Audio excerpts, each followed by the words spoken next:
Swayam Prabha. Digital India. Educated India.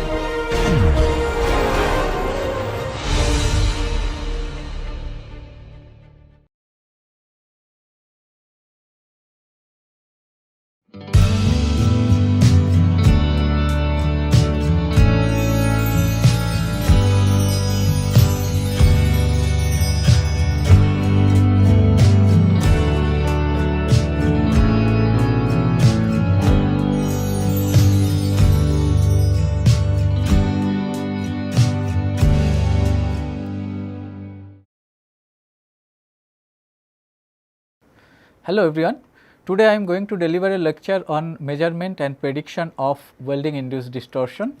So, this is the content of today's lecture. First of all, I will introduce how to measure residual deformation, that means you can say distortion. Then what are the different methodologies generally used for prediction of distortion. I will also discuss about experimental measurement of distortion, and also I will discuss about what are the different numerical methods generally used for prediction of welding induced distortion. The methodology for prediction of distortion in this slide I am going to show. We can predict, or you can say measurement of distortion by following way, like we can measurement the distortion by different types of experimental method.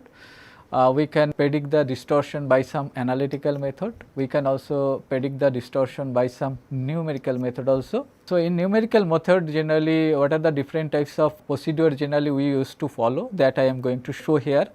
Here you can see that for prediction of welding induced distortion by some computational means or by some numerical means, you can say, which is nowadays is very popular technique, like finite element method is one of the most popular technique for prediction of welding induced distortion as well as welding induced residual stresses. So, this one of the numerical method related different techniques I am just going to show here. We can predict the welding induced distortion by using thermomechanical analysis. We can measure this, or we can predict this welding induced distortion by using inherent strain method. Generally thermomechanical analysis method is very high computational time consuming analysis. That is why what happens for large types of structure, this thermomechanical analysis is not feasible types of process.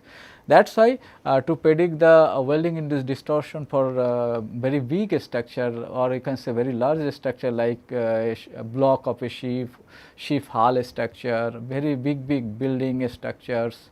Generally for that to predict the distortion, generally inherent strain method is popular, which is generally computationally feasible and possible technique. Here the computational time requirement is very less. How it is, that also I will explain in subsequent slide. Another method is called average plastic strain method, and some other techniques also which are popularly used, that is called equivalent loading technique.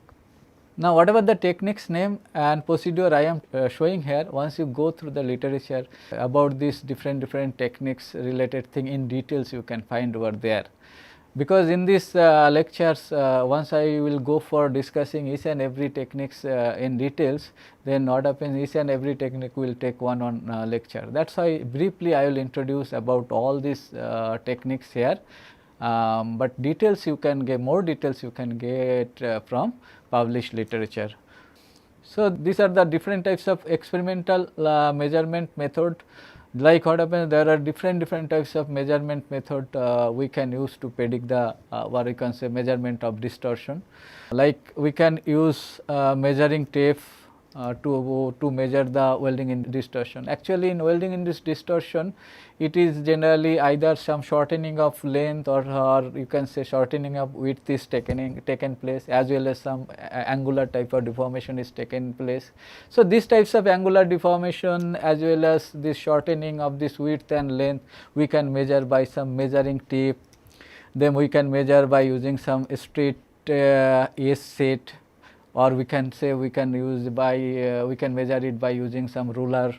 We can measure it by using dial gauge. Then some other technique which is called 3D CMM, that means 3-dimensional coordinate measuring machine. This CMM means coordinate measuring machine. which is popularly used for measuring the coordinate by which we can predict the welding induced distortion. How it is, that also I will show you in subsequent slide. We can measure the distortion by using some instrument whose name is LVDT. The full form of LVDT is linear variable differential transformer, or sometimes it is called linear variable displacement transducer. Okay. So, different nomenclature is there in LVDT, but it is more commonly used linear variable differential transformer. Okay. Then some other technique, that is called photogrammetry technique. So, whatever the techniques now I am going to show, these are all non-contact types of techniques. That means photogrammetry techniques is a non-contact types of technique. Then laser interferometry technique, this is also a non-contact types of technique to measure the welding induced distortion. We can measure the welding induced distortion by low power laser beam triangulation. Then we can measure it by using optical 3D scanning technique. We can also measure it by using high speed pulsed digital holography method. We can measure this welding induced distortion by using stereoscopic video imaging system also. So, these are the various types of welding induced residual deformation measurement techniques by which we can measure the welding induced distortion. So, once you know this different name itself, so at least you will get the idea by which we can measure the welding induced distortion. That is why I am showing different name in a single slide. Okay. Now, I will show in details about all this measurement technique. Like first of all, you can see by using this shortening of length or width, these types of things we can measure by using measuring tape, that I am showing, like here this transverse and longitudinal types of shrinkage we can measure by using measuring tape, which I am showing in this figure. You can see once in a welded joint, if there is occurs some angular deformation, that angular deformation, like you see these types of angular displacement theta, once it's occur, this also we can measure by using some ruler or straight edge set. Okay. This is generally ruler types ruler or straight edge set. Apart from this thing, we can measure this angular distortion by using some other means also, by using either coordinate measurement machine as well as LVDT machine also we can measure this angular deformation. How it is, that also I will show you in subsequent slide. The next is measurement of distortion. Here how to by using dial gauge. This is a very important instrument, you can say, which is very low cost instrument, which is commonly used for measuring the bending distortion as well as angular distortion by using dial gauge. You see, this is a dial gauge instrument which I am showing, and it has a magnetic stand, you can see. By this magnetic stand we can fix it in this metal wall which has magnetic property. So, you see, by using this magnetic stand, generally we can fix this instrument. After that, you see it has a probe, you can see this probe can move upward and downward direction. So, depending upon this linear movement upward and downward direction, here in this gauge there is a scale. By a scale we can measure the how much up and down or movement of this spindle is taken place. That dimension we can easily measure by using this indicator. Okay. Now, here you see, so by using this dial gauge we can measure different coordinate in different location. After that, generally we can get a idea, that means how the deformation is taken place over the entire welded specimen by measuring the coordinate by using this dial gauge. So, for that, what are the things required to do, little bit I am explaining, then it will be more clear to you. So, this dial gauge generally used for measuring bending as well as angular deformation also, like here you see this dial gauge, here it is set. After that, you see this dial gauge here it is set. After that, what happens, this by this dial gauge generally if there is some bending occur, then these dial gauge indicators generally give you some other reading. Without bending it will give some one types of reading. After welding, whatever the deformation is taken place, after that once we measure again by using this dial gauge, it will give some other reading. So before welding and after welding, whatever the difference reading we get, if we subtract from each other, then we can get how much actual deformation is taken place. Like here you see, we know, let this is a little bit I am giving you some example. Let this is a plate which we are going to weld. So let in this direction we are going to weld. So before welding it is, you can see, horizontal in nature. So before welding we will measure this different coordinate. Let this is, we just mark some location in this plate. We mark some location in this plate in different position. So after that, so before welding we will measure this coordinate vertical position by using this dial gauge position in a fixed place. So after welding, once we what happens after welding, due to this shrinkage force, there can develop some angular deformation like this. So whatever the predefined location or predefined point we marked in the plate, in that same location we will again measure the coordinate by using this dial gauge. So after that, what happens, once we subtract this means a preliminary reading with this final reading after welding reading, then we will get how much displacement or deformation or distortion is taken place in different location of that welding plate. So what happens, depending upon our requirement, we can measure either vertical displacement, as well as we can convert this vertical displacement by angular term also. Because what happens, we know, if we know this and these coordinates, these different coordinates, then what happens, we can easily find out what is this vertical displacement. So we know this horizontal displacement also. So what is the angle between these two, we can easily measure. So the both angular as well as linear displacement, vertical deformation also we can find out. Now in case of some pipe welding, how to measure the deformation over there? So there generally whatever the shrinkage effect is taken place in case of pipe welding, that expansion and contraction phenomena, whatever the things taken place due to welding in pipe types of welding or spherical types of specimen, there generally we can use string. This string generally wrapped around it. So before welding we will wrap it and we will measure the length. After welding again we wrapped it, and the difference of these two will give us the actual distortion or deformation, you can say. Now the measurement of distortion by using LVDT. So I have already told you this is a very popular types of instrument, you can say. Here I am showing how the LVDT probe is look like. Here you see. So here one thing you can keep it in mind, it is a common types of electromechanical transducer that can convert the rectilinear motion of an object to which it is coupled mechanically into a corresponding electrical signal. So here what happens, it has a rectilinear motion, like what happens, this probe can move upward and downward direction. So due to this movement on upward and downward direction, here generally we use some transformer types of winding system. What I am telling, understand? So here generally this is core stand, you can see. So here at middle there is use primary coil, and both sides generally we use secondary coil. Here you can see in this figure. So this is secondary coil, this is secondary coil, okay, and primary coil generally used in middle portion. So what happens, once this probe generally this probe is connected such a way it can move, here is some spring system is there, it can move upward and downward direction once we press it in a surface. So you see, once we just push it, it will go back.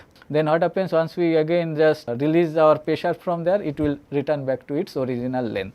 So due to this motion of this shaft, you can say, this is generally this bar types of shape is generally called shaft. Once this shaft moves within this coil, so there is develop some voltage difference. And due to this voltage difference we can calibrate in terms of displacement. So depending upon this calibration, that means depending upon this movement of this shaft, we can measure the voltage difference. That voltage difference we can correlate with this displacement. From there we can easily predict the how much distortion or deformation is there. So, here generally for that, so what are the principle of this LVDT?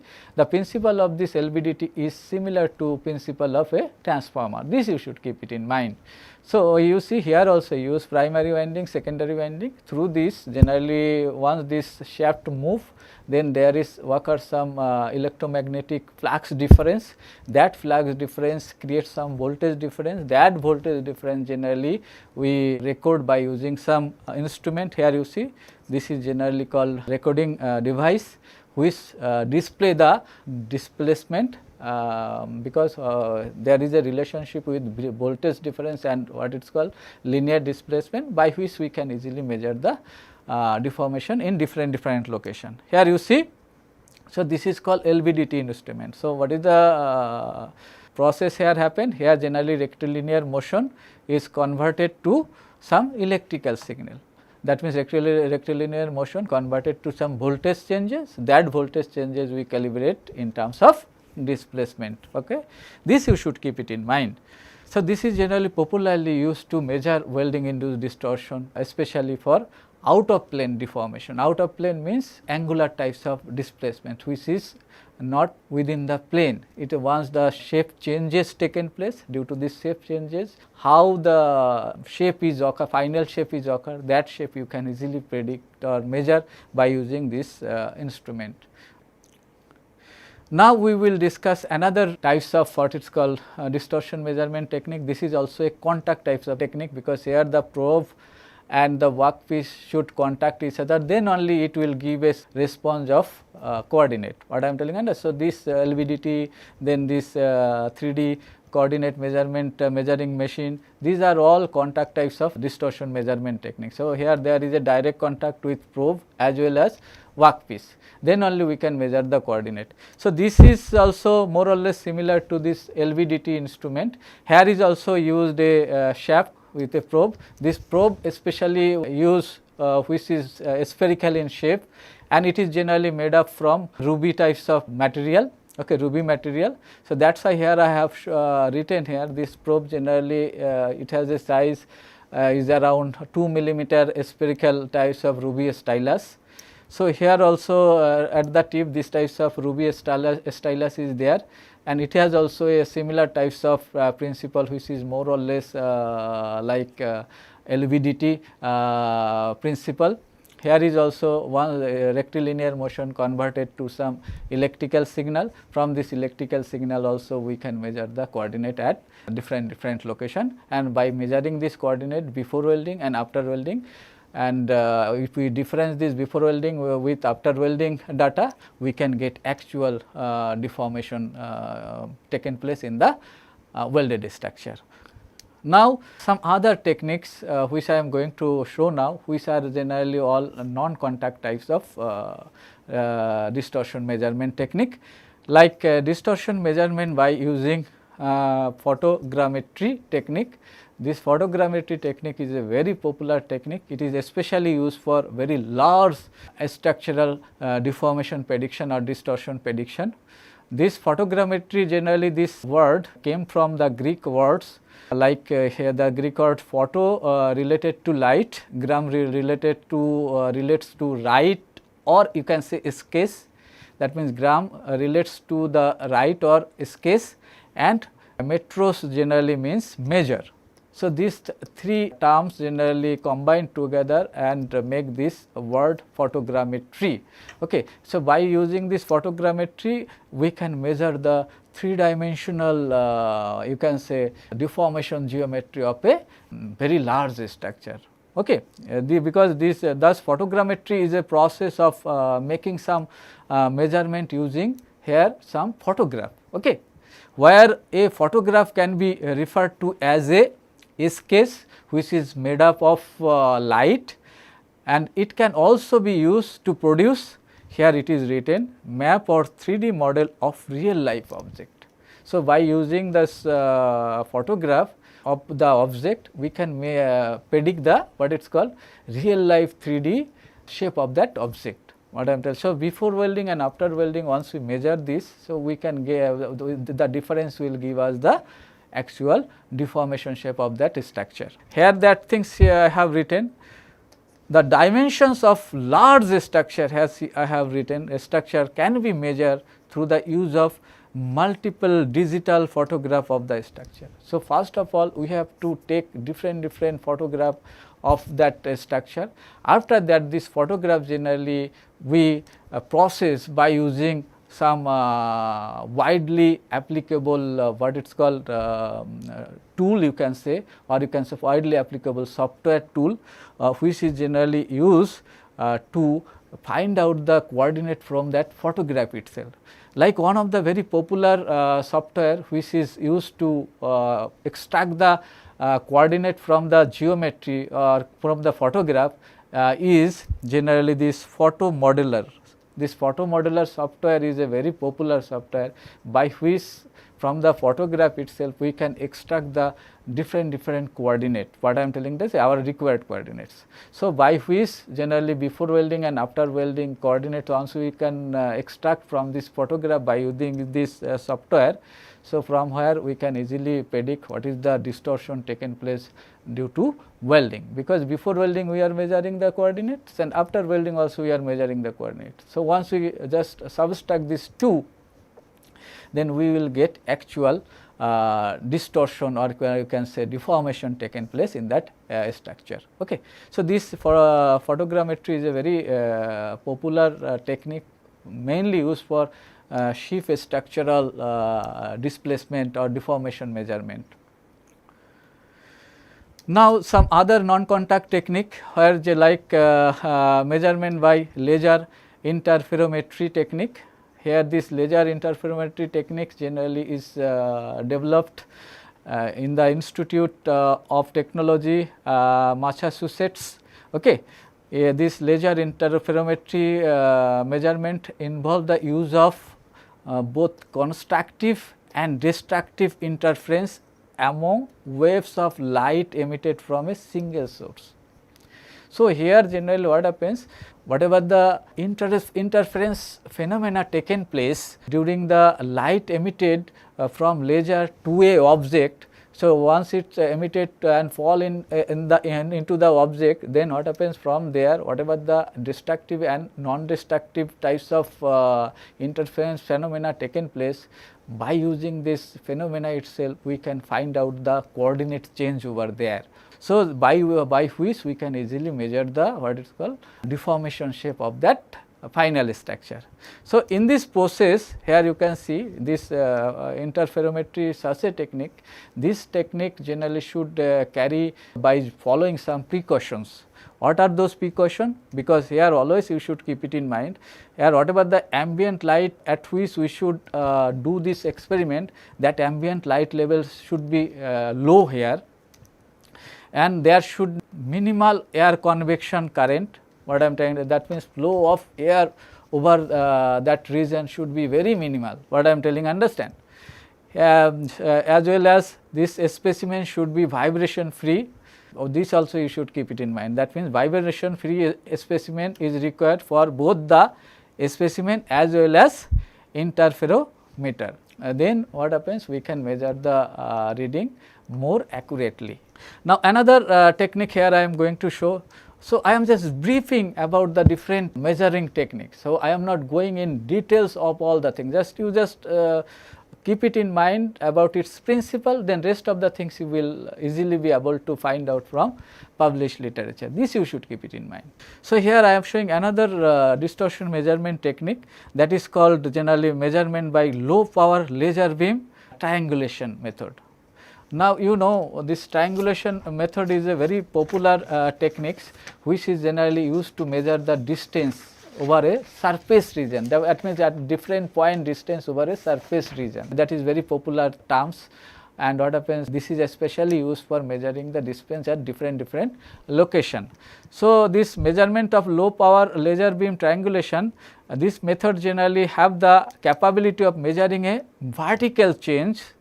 Here you see I have written vertical change in a plate elevation above a horizontal reference. What I am telling, understand, because once you do the welding, then there is occur some angular types of or out of plane types of deformation. That means it is this deformation shape is undulated in nature or different shape it can have. So, with respect to horizontal plane, how much displacement is taken place out of plane, that things you can measure by using this triangulation method. That things here we have written.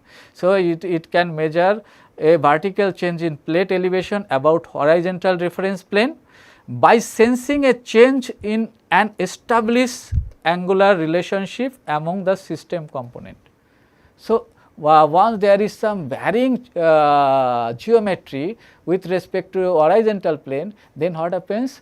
Inside this what it is called system component, there is some established relationship. So, in this established relationship there occur some changes. So, that changes generally sense and finally, we can predict how much actually vertical displacement is there by using this technique. Okay. Here another things you should keep it in mind, to develop the prescribed geometry, the device needed to be positioned directly above the plate specimen. So, this device is generally used over the plate surface itself. So, to measure, that is why here it is written, to develop the prescribed geometry, the device needed to be positioned directly above the plate specimen. Now, another distortion measurement technique, this is also a non-contact distortion measurement technique, which is called a stereoscopic video imaging system. So, a stereoscopic video imaging system generally take the videograph of that specimen by using two different video camera. From left and right side, generally this video camera record the video image.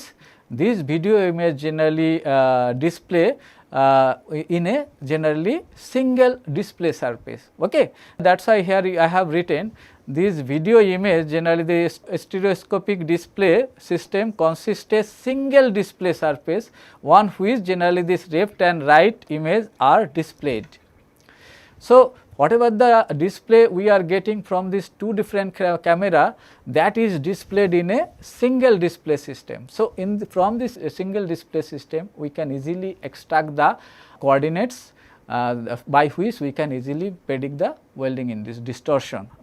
This is a very popular techniques, especially for a small scale distortion measurement purpose. This also you should keep it in mind, because what happens, this is especially used for a small scale distortion measurement purpose. And I have already told you, this stereoscopic camera system generally consists of a pair of video camera, which is mounted side by side to obtain left and right image, this which I have told you.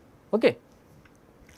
So, this stereoscopic display system consists a single display surface on which left and right image are displayed, from where we can easily predict the what it is called welding induced distortion. Now, another technique which is also a non-contact types of technique, which is called high speed pulse digital holography technique. So, in this technique generally we use the principle of holography. We know in general holography is an interference method which is generally used for recording the light wave diffracted by an object, the object which is generally illuminated by coherent light. Okay. Which is this, you should keep it in mind. That means, once we illuminated a object by using some coherent light, due to this that means whatever the diffracted generally light wave are there, that diffracted light wave interference phenomena generally used to record the shape of that geometry. Holography is very popular nowadays, which is a very well known term nowadays, which is widely used in different advertisement purpose also. Okay. So, it is a measurement technique for out of plane welding distortion, which I have already told you. That means, compared to original shape, if the shape changes is occur out of plane, that things generally you can easily measure by using this holography technique. Here generally a complete deformation map we can get with a accuracy of around sub-micrometer level. What I am telling, understand, very good precision measurement it can give. So, from this deformation map here, whatever the deformation map we are getting from this holography technique, from this deformation map we can generate 3-dimensional deformed shape of that structure, by which we can measure the actual deformation of that welded structure. For that, always keep this thing in mind. Whenever we will go for finding out the deformation, we generally have to first measure the original shape, after welding final shape. So, from there generally we have to subtract each, then whatever the difference we will get, that is the actual deformation or distortion. Now, I will discuss some numerical method which are commonly used to predict the weld induced distortion. One of the method is called thermomechanical analysis. Thermomechanical analysis means here first of all we have to model the structure. In this structure we have to use moving heat source. By using moving heat source, whatever the temperature distribution is occur over the entire welded specimen, that temperature distribution generally we will used as a load in structural analysis, or you can say mechanical analysis. In that mechanical analysis, generally once we solve this effect of this temperature, then whatever the temperature changes, whatever the strain changes occur corresponding to this strain, whatever the stress change occur corresponding to the stress, whatever the distortion or deformation changes occur in that welded structure, that we can easily predict. So, here it is a structural analysis which is taken place by the application of temperature. That is why these types of techniques or these types of analysis technique is known as thermomechanical analysis, because here in mechanical analysis or structural analysis you can say we are using temperature as a input. This temperature is generally consists a transient phenomena. Transient, why it is called transient phenomena? Because this temperature is varying at a particular location. Temperature you can say is varying with time, because in case of welding, once you see how the temperature is varying in a welding process, like this is your time, horizontal axis represent time, and this vertical axis let us represent the what it is called the temperature. Then you see during heating it is heat like this, and once this heat source move away from there, it is cool like this, and it is returned back to its room temperature. Due to this heating and cooling, there is occur some expansion and contraction phenomena. And as it is a time varying phenomena, that means temperature is varying with time, that is why it is called transient phenomena. This you should keep it in mind. So, that is why this thermomechanical analysis also termed as transient thermomechanical analysis. Okay. So, here the basic governing equation used for thermal analysis, generally we use transient Fourier heat conduction equation, and for structural analysis we generally use stress strain relationship governing equation, which I have already discussed in details in previous lectures, like in prediction of residual stress. So, I am not going in details here again. So, this flow chart only, that same flow chart only here we are showing. So, by using this thermal and this structural analysis, we can predict the weld induced distortion. Now, this thermal structural analysis it can be sometimes we can use coupled thermomechanical analysis, where that means at a time we can combinedly do this thermal and mechanical analysis, and it can be uncoupled thermomechanical analysis. Uncoupled thermomechanical analysis means where first we will do the thermal analysis completely. So, after complete thermal analysis we will use this temperature data to a structural model.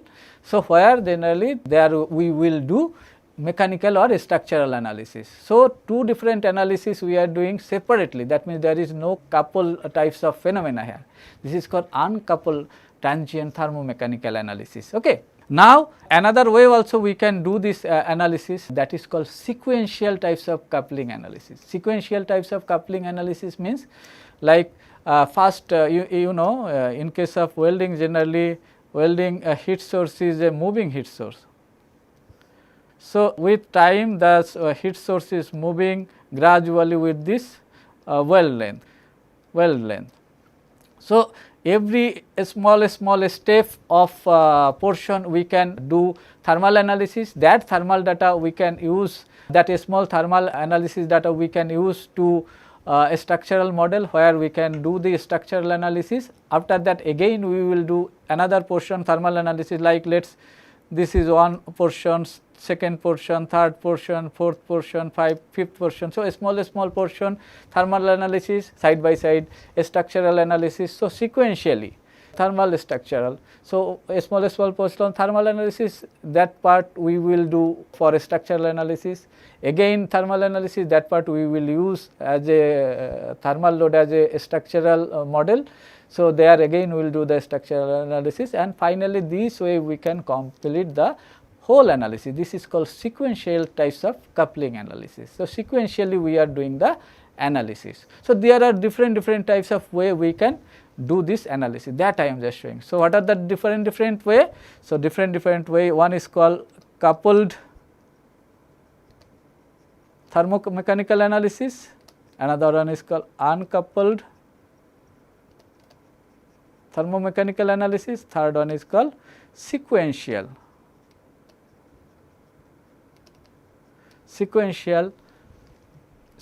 types of coupled thermomechanical analysis. Okay.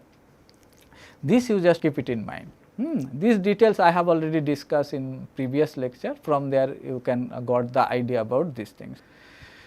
Now, you see that what is the tangent thermomechanical analysis. I told this tangent thermomechanical analysis generally is a highly time consuming phenomena, because in that tangent thermomechanical analysis process, here the time required is very high.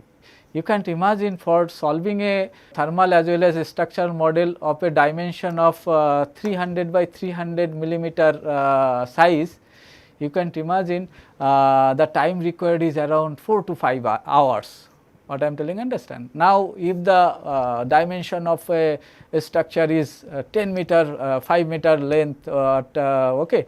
So, this big structure generally by using this tangent thermomechanical analysis process is not feasible, or you can say is not computationally economical. Okay. For that there can be required very high super types of computational facility. So, for that reason generally for very large structure we generally develop some equivalent techniques, you can say.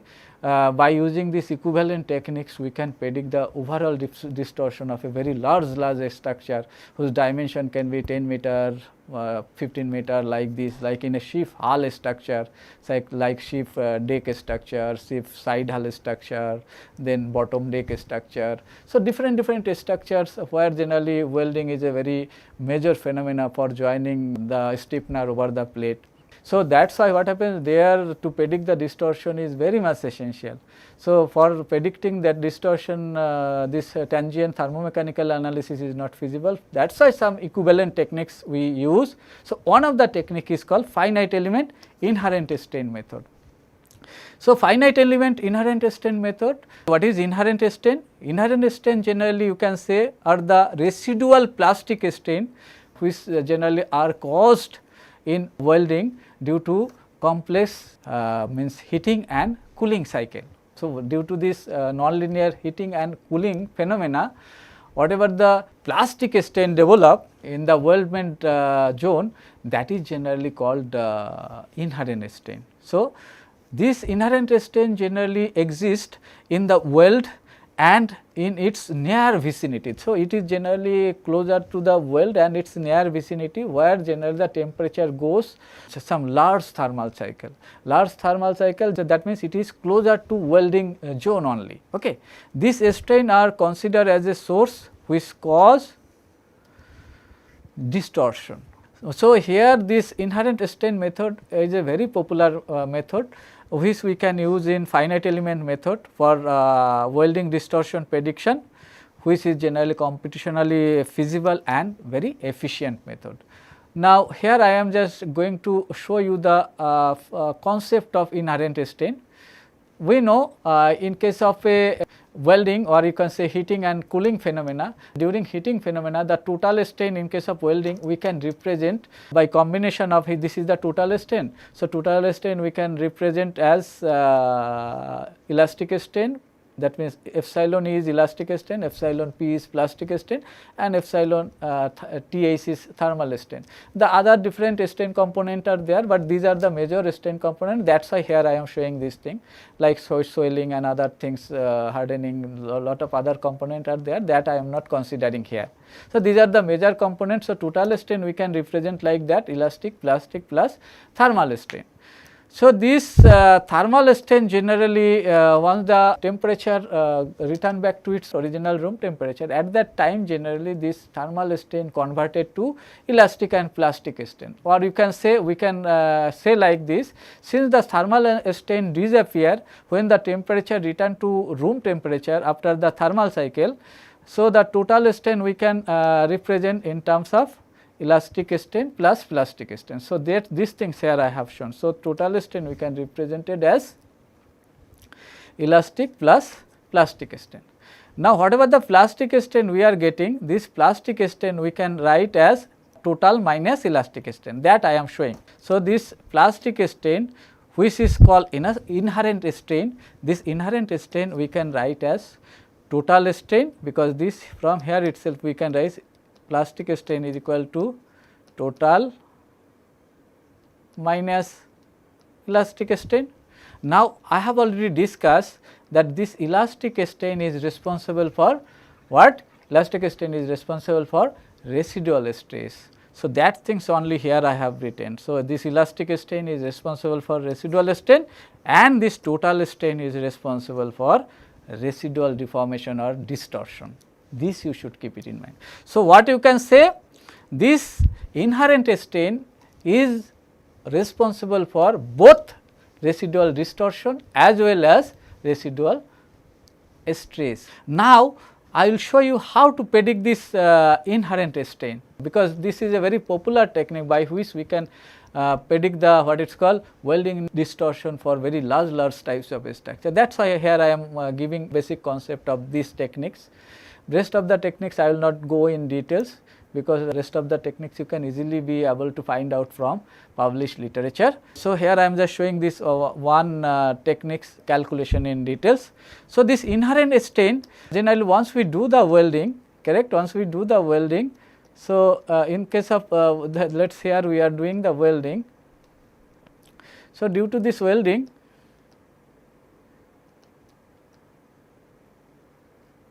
so due to this welding, you see this welding direction is generally called longitudinal direction. This is let us x direction, and perpendicular to the welding direction is called y direction. Okay, this is called y direction. So, that is why what happens, this inherent strain we can categorize into two different categories. One is along the weld line, which is called longitudinal inherent strain. Another one is perpendicular to the weld line, which is called transverse inherent strain. We can find out by a constant k into q. What is this q? Here q you should keep it in mind, q is equal to your heat per unit length. Here unit is joule per millimeter, you should keep it in mind, its unit is joule per millimeter, or you can say meter, whatever it is. So, this q unit, how the joule per millimeter you are getting, that means heat input per unit length. This we generally can calculate by using this following formulation. We know voltage into current with efficiency, once you multiply, this will give us the unit of power. Voltage into current is generally power, its unit is we know watt, and if we just divide this thing by Ws means welding speed unit is millimeter per second. So, this watt we can represent as joule per second, and divided by velocity means millimeter per second. So, this second will cancel out. So, it will give us joule per millimeter. So, this q represents joule per millimeter, and this k, whatever the constant here I am showing, this is generally material property dependent constant. This k has a unit, this k unit is generally what it is called, this k unit is a millimeter cube by joule, that I will show you. So, for longitudinal strain intensity, or you can say longitudinal inherent strain intensity is represented as K into Q, and for vertical, or you can say transverse inherent strain, or you can say transverse inherent strain intensity is represented as beta into Q. Now, what is this K and Q? This K and Q depend on material property as well as plate thickness. Here I am just showing this K and Q value. This K and Q value, generally K is varying from 0.255 to 0.335. You see, I have already written this from thick plate to thin plate. For thin plate its magnitude is more, for thick plate generally its magnitude is comparatively less. So, lesser the thickness, magnitude of K will be higher side. So, this is actually alpha by Cp. What is the unit of alpha by Cp? Here you can see what is alpha. Alpha is called thermal expansion coefficient. Its thermal expansion coefficient is unit generally you can say divided by that means 1 by K, you can say thermal expansion coefficient. Then C is unit is generally joule per kg Kelvin, and this density rho is unit is generally kg per millimeter cube, you can write millimeter cube. Now, this kg cancel, okay, this kk cancel. So, what are the unit here you can get?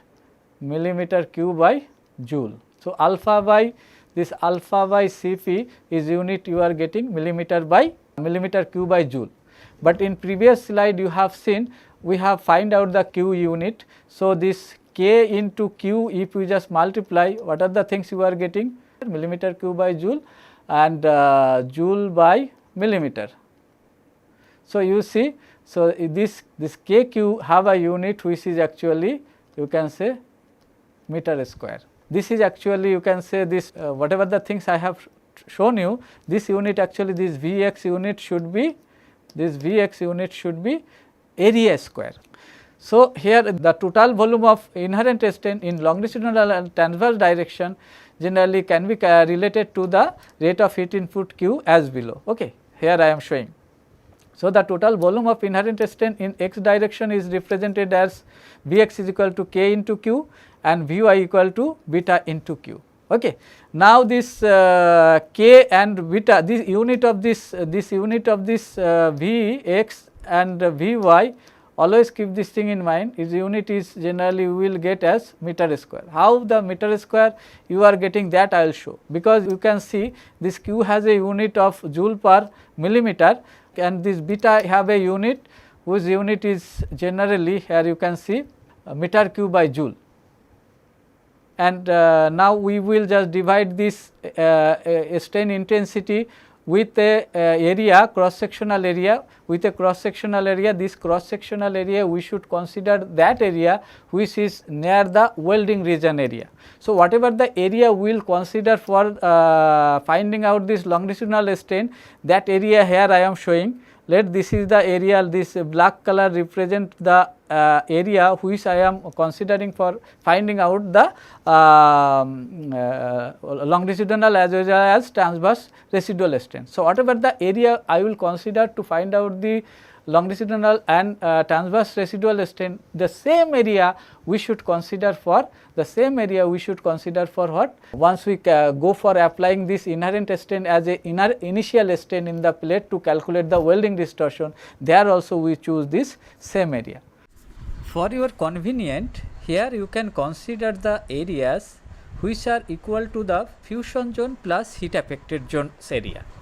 That is the area which are subjected to a temperature above recrystallization temperature. So, by using these things actually we can find out this longitudinal strain and transverse strain. This longitudinal strain and transverse strain, so once we impose in the required location of this welded specimen, by this we can easily find out what is the overall deformation of that large structure. Like here I am showing a large structure like the side shell or side shell of a ship hull. Here you see this side shell of a ship hull, its length is around 10 meter and its width is around 4 meter, okay, and it is comprises of different transverse and different longitudinals. So, once we apply this inherent strain over this welding area, whatever the area we consider for calculating this epsilon L and epsilon T, then what happens, by using these things generally we can easily find out this overall deformation. So, here you see, so for finding out this Vx and Vy, what are the thing required? We required K and beta. So, this K and beta generally is a constant which is dependent on alpha, which is thermal expansion coefficient, C which is called a specific heat, and rho which is called density. This you should keep it in mind. And similarly, this beta is also dependent on alpha by rho Cp, that means millimeter square. I have already shown this unit is generally strain by area square. Now, what is the unit of K here we are getting? So, K has a unit. So, K has a unit which is equal to your, you can say this alpha unit is 1 by Kelvin. The similarly C unit is joule per kg Kelvin, and density unit is kg per meter millimeter cube or meter cube, whatever it is, millimeter cube. So, this kg will cancel out, meter Kelvin will cancel out. So, K and beta has a unit which is equal to your millimeter cube by joule, millimeter cube by joule. So, whatever the Vx and Vy we are getting, from there we can easily find out what is the Q. Q is joule per millimeter, means heat input per unit length. So, we are getting Vx is equal to we know K into Q. So, K into Q will give us what is the unit we will get from here? We will get the unit is actually millimeter square, correct? This 1 millimeter will this. So, you see this Vx and Vy its unit is coming as millimeter square, or you can say intensity of inherent strain. This Vx and Vy is called intensity of inherent strain. Now, once this Vx is divided by some area Ai, what is this Ai? This Ai is the area at which generally we are considering this inherent strain. So, this inherent strain generally we consider near the weld zone and its near vicinity region. So, let us consider this area is, which I am representing, this black color here you can see. So, this area for a fillet joint I am showing this area of this cross section for calculation of this longitudinal inherent strain and transverse inherent strain. So, once we divide this Vx by using this cross sectional area, then we can easily find out this longitudinal component. Similarly, Vy by this cross sectional area will give us this transverse inherent strain. These things just you should keep it in mind.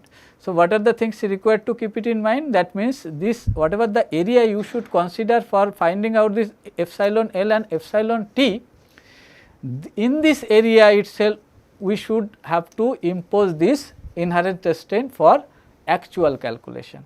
Okay. So, in weld zone whatever the area we will consider for finding out epsilon L and epsilon T, so that epsilon and epsilon 2 T we should impose in this mass of cross sectional area, because generally in this cross sectional area throughout the entire length of the weld we have to impose this epsilon and epsilon T as initial strain. After that we have to solve the problem to get the actual deformation. This you just should keep it in mind. So, these are the references which I followed for this lecture. Thank you.